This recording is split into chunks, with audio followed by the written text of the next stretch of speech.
भारत, जिसने संपूर्ण विश्व को ज्ञान दिया। प्राचीन काल से ही भारत बहुत समृद्ध रहा है, लेकिन कुछ सालों से आने वाली पीढ़ियों को बस यही पढ़ाया जा रहा है कि हमारे ऋषि मुनि जंगलों तथा झोपड़ियों में रहते थे। वो बस अपनी तपस्या करते थे, उनका संसार से कुछ लेना देना नहीं था। जबकि इसके विपरीत भारतीय संस्कृति में ऐसे ऐसे महान नायक तथा वैज्ञानिक जन्मे हैं जिनके ज्ञान से आज संपूर्ण विश्व लाभ उठा रहा है।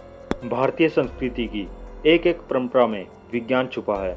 मित्रों, आइंस्टीन और न्यूटन जैसे वैज्ञानिकों के बारे में आप जरूर जानते होंगे। इनके अलावा बहुत से ऐसे वैज्ञानिक हैं जिन्होंने बड़े बड़े आविष्कार किए हैं। क्या आपको पता है कि साइंटिस्ट डाल्टन से पहले भारत के ही आचार्य कनाद ने परमाणु के बारे में सदियों पहले ही विस्तार से बता दिया था।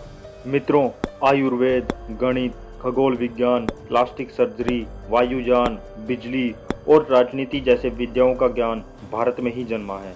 मित्रों, इस वीडियो में मैं आपको कुछ ऐसे ही महान वैज्ञानिकों और नायकों के बारे में जानकारी दूंगा जिसे जानना आपके लिए बेहद जरूरी है, क्योंकि इन वैज्ञानिकों के आविष्कारों का श्रेय किसी और को भी दिया जाता है। तो चलिए जानते हैं वे वैज्ञानिक और महानायक कौन कौन थे।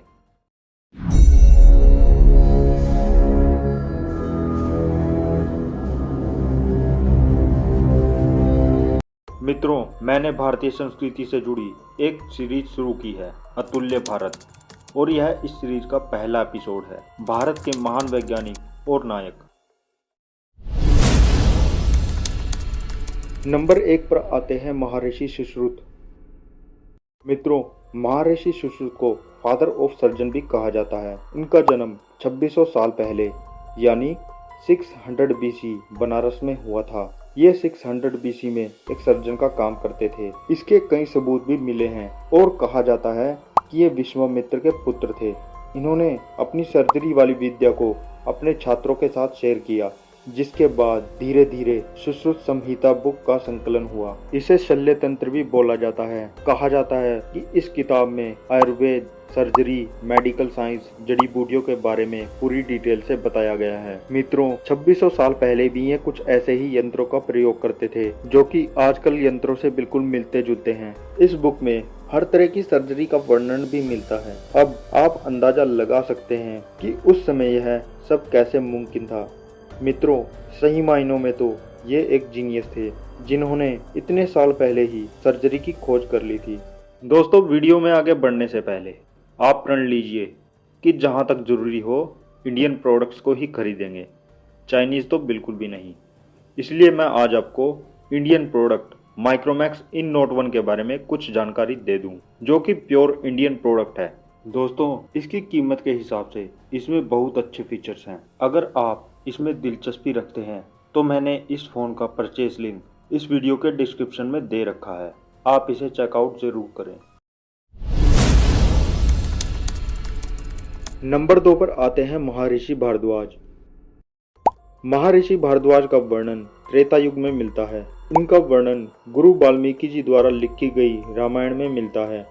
ये बृहस्पति जी के पुत्र थे। महर्षि भारद्वाज ही ऋग्वेद के 6ठे मंडल के दृष्टा थे, जिसमें इनके 765 मंत्रों का उल्लेख है। इन्होंने यंत्र सर्वस्व नामक ग्रंथ की भी रचना की थी। इस ग्रंथ को आगे ब्रह्म मुनि ने विमान शास्त्र के नाम से लिखा था।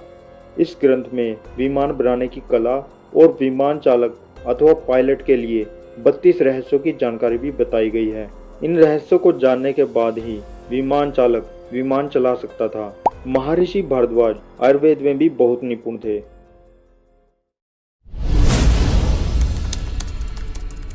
नंबर 3 पर आते हैं आचार्य चाणक्य। भारतीय इतिहास के विद्वानों में से एक नाम था चाणक्य, जो कि एक अर्थशास्त्री, अध्यापक और राजनीतिक सलाहकार थे। इनका जन्म स्थान एक बहस का विषय है, क्योंकि बौद्ध ग्रंथ महावंशा के अनुसार इनका जन्म तक्षशिला में हुआ था, लेकिन कुछ जैन ग्रंथों के अनुसार आचार्य चाणक्य दक्षिण भारत में 371 ईसा पूर्व में जन्मे थे। चाणक्य जी बचपन से ही काफी होशियार थे। इनके पिता चाणक्य ने इन्हें छोटी आयु में ही तक्षशिला में पढ़ने के लिए भेज दिया था। चाणक्य ने वहाँ पहले वेदों का अध्ययन किया। इसके बाद इन्होंने अर्थशास्त्र को पढ़ा। चाणक्य ने अपनी राजनीतिक कला से चंद्रगुप्त मौर्य को राजगद्दी पर बैठाया था। चाणक्य ने ही चंद्रगुप्त को शासन और युद्ध कला की शिक्षा दी थी। जब चंद्रगुप्त सम्राट बन चुके थे तब चाणक्य उनके राज्य में प्रधानमंत्री पद पर विराजमान रहे। इसके दौरान उन्होंने 2 किताबें भी लिखी थी। एक थी नीति शास्त्र, जिसमें उन्होंने बताया कि एक सम्राट को कैसे शासन करना चाहिए। दूसरी थी अर्थशास्त्र, जिसमें उन्होंने लिखा कि एक राज्य की क्या आर्थिक नीतियां होनी चाहिए। चाणक्य के नेतृत्व में मौर्य साम्राज्य उस समय का सबसे बड़ा साम्राज्य बन चुका था। इसके बाद चाणक्य ने मौर्य साम्राज्य को चंद्रगुप्त के पुत्र बिंदुसार को उसका भार सौंप दिया था। इसके बाद 283 ईसा पूर्व में चाणक्य जी की मृत्यु हो चुकी थी। नंबर 4 पर आते हैं आर्यभट्ट। आर्यभट्ट प्राचीन काल के महान खगोल शास्त्रियों और गणितज्ञों में से एक थे।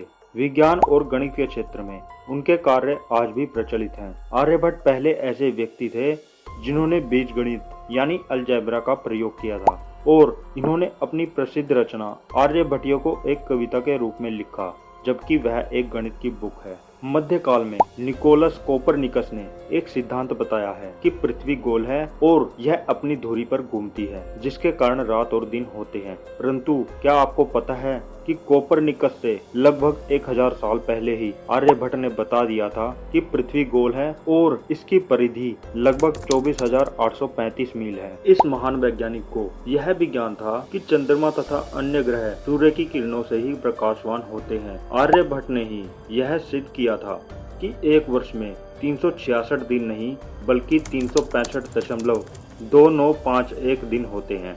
आर्यभट्ट के ज्ञान की जानकारी उनके द्वारा लिखे गए ग्रंथों से मिलती है, जिसमें आर्यभट्टीय, दशगीति का तंत्र तथा आर्यभट्ट सिद्धांत शामिल है। भारत के प्रथम उपग्रह आर्यभट्ट को इन्हीं का नाम दिया गया है। इसरो के वैज्ञानिकों द्वारा सन 2009 में खोजी गई एक बैक्टीरिया की प्रजाति का नाम भी उनके नाम पर रखा है, जिसका नाम है बैसिलस आर्यभट्ट।